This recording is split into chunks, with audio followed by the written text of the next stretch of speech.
Bien, c'est parti. Alors, dans cette vidéo, je montre comment on fait un arbre de décision sous R. Voilà, très bien. Alors, vous allez me dire, oui, mais ça, on a déjà vu, ça, on a vu en TD, on l'a fait, tout va bien, ainsi de suite. Très bien, oui. En fait, elle n'est pas totalement innocente, ma vidéo. En réalité, ce qui se passe, c'est que, bon, j'explique le contexte pour que tout le monde saisisse bien l'idée, c'est que j'ai donné à un de mes groupes d'étudiants, à une des formations dans laquelle j'interviens, j'ai donné un projet à faire sur lequel il devait traiter une très grande base de données. Voilà.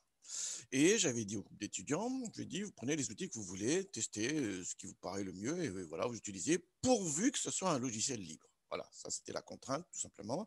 C'est qu'il fallait que ce soit un logiciel qui soit accessible sur Internet pour que je puisse reproduire les calculs. Voilà, très bien. Alors, ok, donc les étudiants ont testé. Il y en a certains qui sont partis sur Python directement, puis d'autres qui ont utilisé R parce qu'ils étaient plus familiarisés avec R. Ça leur paraît plus, voilà, très bien, plus adapté. Et ceux qui ont fonctionné sur R ont commencé à avoir des problèmes de mémoire, des problèmes de tout genre et tout ça, puis ils n'arrivaient pas à faire les traitements tout simplement. Voilà, très bien. Donc, ils sont arrivés à la conclusion que sur les grosses volumétries, R ne convenait pas. En tout cas, quand il s'agissait de faire des arbres de décision. C'était ça la question, hein. C'est en filigrane, c'était charger les données, faire un arbre de décision sous R, et hop, ça ne marchait pas. Très bien. Alors bon, du coup, je vais faire en deux parties la vidéo.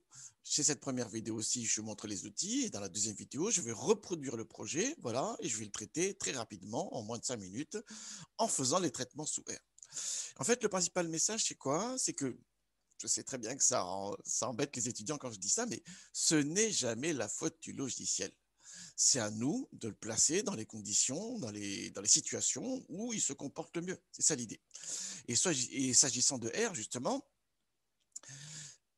ok, on utilise R, très bien, voilà, mais c'est à nous de choisir les meilleurs packages par rapport à ce qu'on veut faire. C'est ça l'idée en réalité.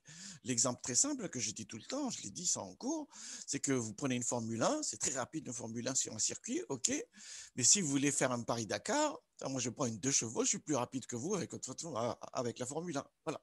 Parce que la Formule 1, elle est très rapide sur le circuit, mais elle n'est pas adaptée au Paris-Dakar, elle n'est pas adaptée au sable, ainsi de suite. Voilà. Donc, c'est à nous, en tant que data scientist, de choisir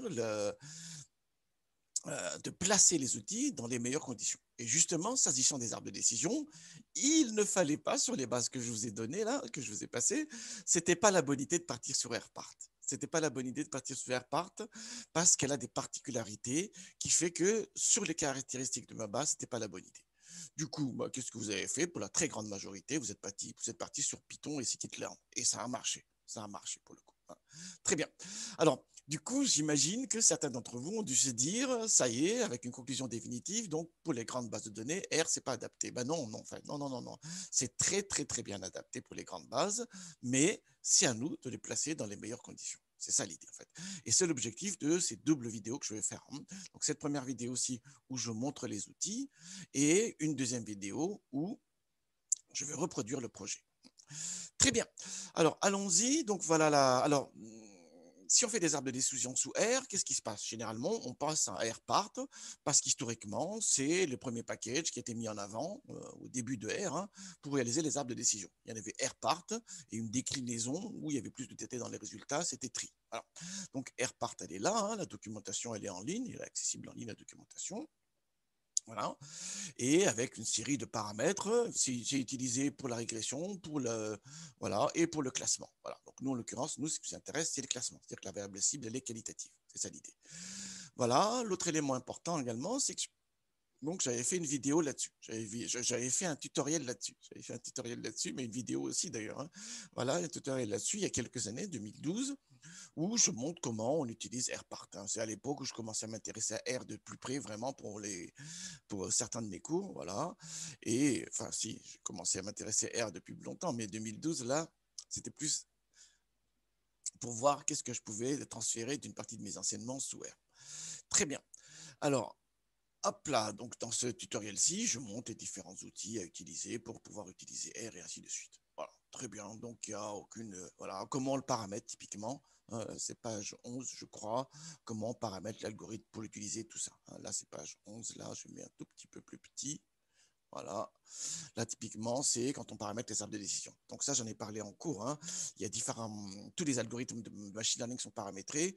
Et s'agissant des arbres de décision, il y a plusieurs paramètres, dont ceux que j'ai vraiment mis en avant, c'est sur les critères de support. Donc la taille minimale pour segmenter et l'effectif ici d'admissibilité. On voit très bien ici. On retrouve les mêmes idées dans les autres outils. Très bien.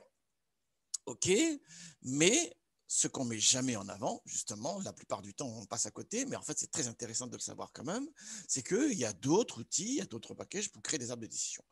Et entre autres, ce que je vais mettre en avant ici, après coup, un peu dans un deuxième temps, c'est le package qui est issu du logiciel Weka. Weka est un logiciel de machine learning très connu. Hein. Dans les années 2000, c'était top of the top, voilà. Et il y a une déclinaison qui a été portée sous R, sous forme de package. Donc, c'est le package RWeka qui est là. Hein. Donc, Weka, il est là. C'est un logiciel standalone, on peut l'utiliser directement, voilà. Mais on peut aussi importer certaines de ses fonctionnalités sous R via un package RWeka qui sert d'interface. C'est bien ce qui est écrit là. Voilà. Très bien. Alors, du coup, dans Weka, il y a des arbres de décision, et justement, ces arbres de décision-là sont portés sous R via le package RWeka. C'est ça l'idée, en fait. Hein. Très bien, c'est ce qu'on montre ici. Et justement, ce qu'on va utiliser, c'est l'algorithme J48. Voilà. C'est important, les algorithmes. Hein. Dans RPart, elle est basée sur l'algorithme CART. Elle est inspirée de l'algorithme CART de Breman, Friedman, Olsen et Stone, voilà, qui a certaines caractéristiques. C'est ça qui est important. Et J48 de RWK est basé sur l'algorithme C4.5 de Kinlan, qui a d'autres caractéristiques. Et c'est important de bien avoir en tête ces idées-là, parce que ça va influer sur le comportement de l'algorithme et sur sa capacité à traiter des grandes bases. C'est ça qu'il fallait voir en tête. Voilà. Donc, en gros, si je résume, mais je le mettrai dans l'autre vidéo tout à l'heure, c'est que typiquement, il ne fallait surtout pas utiliser RPart sur la base que je vous ai donnée, mais plutôt partir sur J48 pour faire les arbres de décision. Et ça, bon, je reconnais qu'il faut un peu d'expérience, il faut beaucoup de temps, il faut faire des recherches sur Internet pour le savoir. Voilà, mais en cherchant un peu sur grande base de données et puis arbre de décision, sous R, voilà, où j'aurais pu tomber, c'était une des solutions possibles, c'est de tomber justement sur cet algorithme-là. Voilà. Mais bon, je comprends aussi par ailleurs que vous travaillez en temps contraint et que vous avez d'autres projets à faire par ailleurs, à rendre, et ainsi de suite, et que le temps de recherche sur Internet, vous n'avez pas, c'est pas le temps n'est pas toujours disponible. Voilà, voilà. Et justement, c'est pour corriger la fausse idée de R n'est pas capable de traiter des grandes bases que je me suis dit qu'il faut absolument que je fasse la vidéo pour que vous ayez le fin mot de l'histoire, en tout cas sur la partie R. Très bien. Alors, une fois que ce long préambule, super long que j'ai fait, voilà, je vais montrer comment ça fonctionne sous R. Donc, je vais lancer RStudio et je vais créer un notebook. Donc, je le mets ici, hein, voilà, et je vais créer un notebook. Voilà, pour l'instant, là, j'agrandis ça un tout petit peu. Donc, file, new file. Donc, ça, j'ai montré dans une vidéo. Hein, donc, on n'a pas là. On fait un notebook. Notebook, c'est toujours mieux. Voilà, comme ça, on a les résultats en temps réel. Voilà, très bien. Donc, je vire ici arbre sous R. Je mets un titre arbre sous R. Voilà. Et tout ce qui est là, c'est voilà.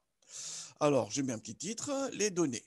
Iris. Donc, on va utiliser les données Iris. Tout simplement, on ne va pas s'embêter là-dessus. Ah, je vais mettre sur le bureau et je vais le mettre dans démo. Voilà. Donc, démo arbre sous R. Très bien. Donc, j'importe les données Iris qui sont contenues dans le package dataset. Hein. C'est pour ça que je ne le charge pas à partir d'un fichier, tout simplement. Ici, importe R. Donc, voilà.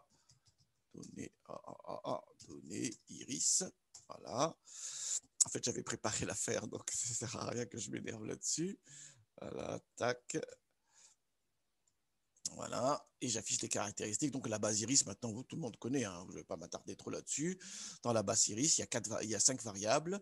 Il y a 4 variables prédictives, explicatives. C'est la longueur et la largeur des sépales. Et on veut prédire donc les types d'iris, hein, des variétés d'iris. Voilà, il y a 3 espèces, Setosa, versicolor et virginica. Voilà l'idée. Là, je ne vais pas m'embêter à faire une partition apprentissage test. Hein. L'objectif, c'est de montrer tout simplement les packages. Hein. Voilà, donc c'est pour ça que je ne prends pas la peine de faire la partition apprentissage test. Je devrais le faire dans une étude réaliste, ce que je ferai dans la deuxième vidéo tout à l'heure. Très bien. Une fois que ça là, donc, voilà, je fais RPart. J'utilise RPart. Voilà. Donc, j'insère du code, voilà, et j'utilise ce qu'on a vu en TD en cours. Hein. On a fait ça en TD, hein, voilà. En tout cas, dans les corrigés de TD que je vous ai passés ou dans les formations où j'interviens où j'utilise R, voilà. Donc, qu'est-ce qui se passe ici? Je charge la librairie qui est systématiquement installée. Voilà, donc on n'a pas besoin de l'installer sciemment nous-mêmes. Voilà. Ensuite, je crée un arbre de décision où je prédis la variable species, voilà, en fonction de toutes les autres. C'est ça le sens de cette partie-là. Ça, c'est une terminologie de R qu'on a l'habitude maintenant. Et les données que je vais utiliser, c'est toutes les données iris. Alors, encore une fois, je ne partitionne pas un apprentissage test ici parce que je veux uniquement montrer donc le mode de fonctionnement du package. C'est ça l'idée. Très bien. Une fois que c'est fait ça, je print de l'arbre. Voilà, très bien. Voilà, donc on a un arbre où il y a 3 feuilles. Donc ça, on a vu également 1, 2, 3 feuilles. Voilà, et ce qu'on a en fait sur les feuilles là, c'est d'une part la classe de conclusion, et là, c'est la distribution des classes. Donc ici, dans la partie qui aboutit à la conclusion Setosa, il n'y a pas de contre-exemple. Il n'y a pas de contre-exemple là, 100% sont de Setosa. Voilà. Dans la feuille qui aboutit à la conclusion versicolore, voilà, la classe versicolore, elle est présente à 90,7%, et l'autre classe, Virginica en l'occurrence, est présente à 9%. Et dans la feuille qui aboutit à Virginica, la classe majoritaire, c'est Virginica, 97,8%, et il y a des contre-exemples, et qui sont de la classe versicolore à 2,17%. Alors, j'avais dit également que on peut faire un affichage graphique, donc c'est ce que je montre ici. Voilà, tac. Et pourquoi il n'a pas mis là? J'ai dû me planter quelque part. Oui, je l'ai mis là. C'était pas là qu'il fallait le mettre. C'était plus ici en bas. Vous avez vu, hein? Tac. Voilà. Et donc, pour afficher, on va utiliser le package AirPartPlot. Alors, ça, je l'avais dit dans une autre vidéo, hein, c'est que si le package n'est pas installé par défaut par le système, quand vous installez R, il faut l'installer nous-mêmes. Donc, on va dans l'outil Tools, Install Package. Voilà. Généralement, quand vous mettez un nouveau package qu'il ne le reconnaît pas, il vous dit est-ce qu'il faut l'installer ou pas. Voilà. Et donc, vous cliquez, il lui installe, il le cherche automatiquement sur Internet. S'il ne le propose pas, pour X raison et tout ça, on va dans Tools, Install Package, et sur le début du cran, on va chercher le package en question, AirPart, Plot, typiquement, il est là. Mais bon, je ne le fais pas ici parce qu'il est déjà installé. Voilà. Très bien. Donc, j'ai l'affichage graphique. Je le lance ici. On a l'affichage graphique avec l'arbre de décision. Et on voit bien, effectivement, les 33% ici, c'est l'effectif. Donc, il y a un tiers des individus qui se retrouvent sur ce sommet-là. Voilà ce que ça veut dire. Ainsi de suite. Très bien. Très bien, très bien. Effectivement, 50 sur 150, ça fait bien 33%. C'est bien ce qu'on voit ici. Et 54, ça fait 36%. Et 46, ça fait ainsi de suite, ainsi de suite. Très bien. Donc ça, c'est la première solution. Je pars sur AirPart, voilà. Et c'est ce qu'on a vu ici, l'outil AirPart, que j'ai fait moi-même avec le tutoriel qui est là. Très bien. Et ce que je veux montrer ici, cette fois-ci, c'est que non, en fait, il y a, oui, non, oui, il y a d'autres packages possibles, en fait, effectivement, qu'on peut également utiliser. Et typiquement, ce que je vais essayer ici de montrer, c'est le package RWK qui est issu donc du logiciel Weka, un logiciel ancien très connu de machine learning. Donc RWK, voilà. Donc pareil ici, il faudrait l'installer en amont. Il faudrait aller dans Tools, Install Package, RWK. Attention, il est basé sur Java. Weka est basé sur Java. Donc, il faut être sûr que vous avez un JRE, un Java Runtime, qui fonctionne très bien sur votre machine. Sinon, vous ne pourrez pas l'utiliser. Ça, c'est un préambule très important. Mais bon, normalement, vous avez déjà un Java Runtime qui marche sur votre machine, vu le nombre d'applications qui fonctionnent sous Java. Et si ce n'est pas le cas, vous allez sur le site en question, ou là où il y a le Java Runtime, et vous l'installez. Il n'y a pas de problème là-dessus. Très bien, donc moi j'ai déjà installé. Donc la seule chose que je fais, c'est que j'installe du code. Voilà. Et je crée mon arbre de décision avec le package RWK. Donc la terminologie le formaliste ne change pas. Donc j'installe je charge la librairie. Une fois qu'elle est installée, je charge la librairie. Ensuite, j'appelle la méthode J48 qui fait référence à la méthode C4.5. Les gens, ils aiment bien s'embêter. Voilà, avec une variable si spécifique que je vais prédire en fonction de toutes les autres. Et les données à utiliser, c'est les données iris. Ensuite, je print l'arbre. Très bien, voilà. Et ça marche. Et ça marche. Donc, il y a d'autres solutions possibles. Je vais enlever ça. Il y a d'autres solutions possibles pour réaliser des arbres de décision sous R. Il y a AirPart qui est le plus connu. Voilà. On verra dans la deuxième vidéo qu'elle a des soucis sur des grandes bases. Et il y a donc l'autre solution. C'est J48 RWK, qui lui-même s'appuie sur la distribution, sur le logiciel de machine learning Weka. Voilà. Alors, La lecture de l'arbre ici, c'est fait également. Là, ce qu'on a, donc c'est les conclusions sur chaque feuille. Hein. Il y a une feuille où c'est versicolore, il y a une feuille c'est Virginica, ainsi de suite, ainsi de suite. Voilà, il y a une feuille c'est Setosa. Et ce qu'on a là, c'est les effectifs. Et là, c'est le nombre de contre-exemples. Voilà. Voilà ce qu'on a ici. Les effectifs et slash le nombre de contre-exemples s'il y en a. Donc là, typiquement, c'est une feuille où il n'y a pas de contre-exemple. Du coup, c'est pour ça qu'on n'a pas quelque chose après le slash. Très bien. Alors ici aussi, on peut faire un affichage graphique, hein, insert R, voilà. Et de la même manière, voilà, je vais afficher mon arbre Baobab là. Hein, voilà, voilà.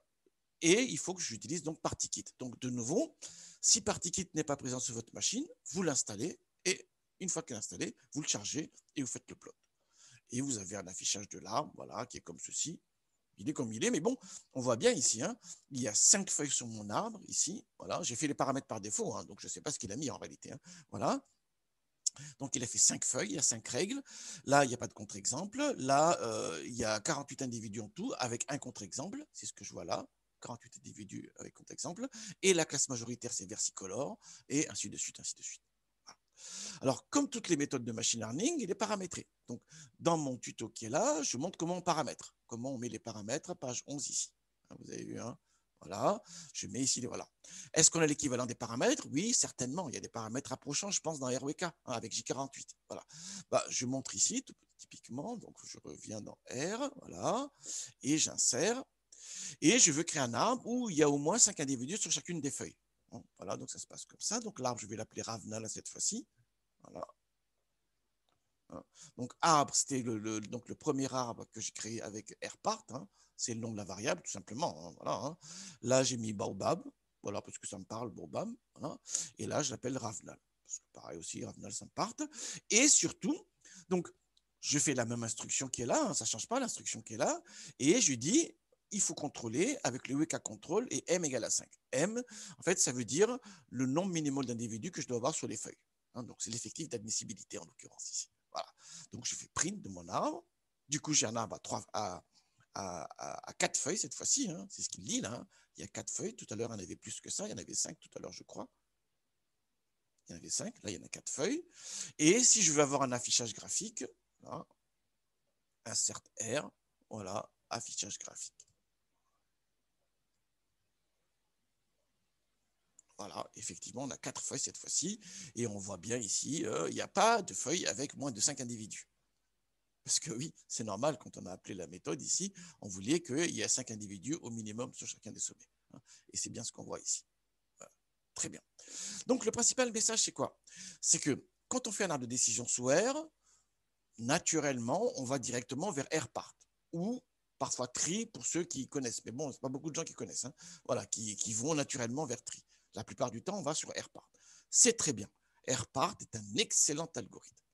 Sauf que quand on travaille sur des très grandes bases de données, il a des soucis, ce qu'on verra dans la deuxième vidéo tout à l'heure. Du coup, c'est pour ça que je dis, attention, c'est à nous de regarder s'il n'y a pas d'autres packages qui c'est plus adapté pour les traitements des grandes bases de données. Et justement, ici, j'ai attiré votre attention sur le package RWK, qui lui-même est donc une interface vers le logiciel WK. Et dans RWK, il y a un algorithme pour faire les arbres de décision, c'est l'algorithme J48. Et on verra tout à l'heure, dans la deuxième vidéo, qu'il est adapté pour le traitement des grandes bases de données pour le coup. Donc, c'était la bonne solution à utiliser en réalité ici. Si on voulait travailler sous R, un, c'était possible de travailler sous R, et deux, dans ce cas-là, si on veut faire des arbres, c'est J48 qu'il faut utiliser. Alors, dernier élément important, hein, comme j'ai fait un notebook là, bien sûr, voilà, attends, je vais le sauvegarder ici, hein, je l'ai sauvegardé, voilà, du coup, paf, je peux afficher l'arbre dans, là, hein, voilà mon arbre de décision, dans ma sortie notebook directement. Hein. Donc, une fois que j'ai ma sortie notebook, hein, rappelez-vous, on peut faire imprimer directement et imprimer en PDF pour avoir une sortie PDF. Hein. On est d'accord là-dessus. Très bien, je m'arrête là et dans quelques temps, voilà, je vais faire une deuxième vidéo rapidement, j'espère, deuxième vidéo où je vais refaire le projet avec les fameux 500 000 individus et 200 variables et je vais le faire sous R. Et c'était tout à fait possible de le faire sous R. Allez, je m'arrête.